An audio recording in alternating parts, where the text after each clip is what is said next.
நான் போய் பணம் கேட்டா உன் தம்பிகிட்ட சொல்றேன்னு சொல்லி மெத்தப்பா சொல்றாவ. அக்கா அக்கா அம்மா எங்க இருக்காங்க? இல்ல அம்மா வட்டி காசு வாங்க வெளில போயிருக்காங்க அங்கிள். லேட் ஆகுமா? இப்போ கொஞ்ச நேரத்துல வந்துருவாங்க அங்கிள். சரிம்மா நான் வெயிட் பண்றேன். அங்கிள் டீ சாப்பிட்டு போங்க வாங்க அங்கிள். இல்லம்மா தண்ணி மட்டும். சரி ஒரு நிமிஷம்.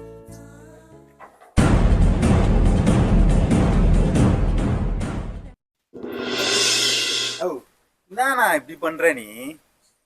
ஏய் நான் எங்கெங்கயோ ட்ரை பண்ணேன்டா, கிடைக்கல. அக்கா பத்தி தெரியாதா உனக்கு?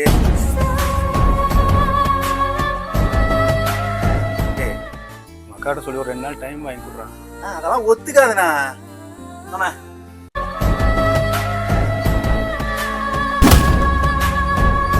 ஏய் எதுக்குடா உன்னை அமிச்சா? பணம் வாங்க அமிச்சா என்ன இழிச்சுட்டு வந்துக்கிற அவளை பார்த்து? நான் போய் பணம் கேட்டா உன் தம்பிகிட்ட சொல்றேன்னு சொல்லி மெத்தப்பா சொல்றாவ. போனா பணம் வேணும். சரி போன வளைஞ்சு கிழிஞ்சிட்டு இருந்தேன் சாவடிச்சிருந்துச்சுக்கா. ஆமா நீ சொல்லி சொல்லி தான் ஒருத்தையும் கரெக்ட் பண்ண முடியல. எனக்கும் வயசான போகுது இல்லை. என்னது? ஒன்றும் இல்லைக்கா, நான் பார்த்து பண்ணிடுறேன். அழகு காசு வாங்கிட்டு வாங்க. அக்கா காசு இல்லை, ஒரு 2 நாள் ஆகும், நான் கொடுத்துட்றேன். என்னது இன்னும் 2 நாளா?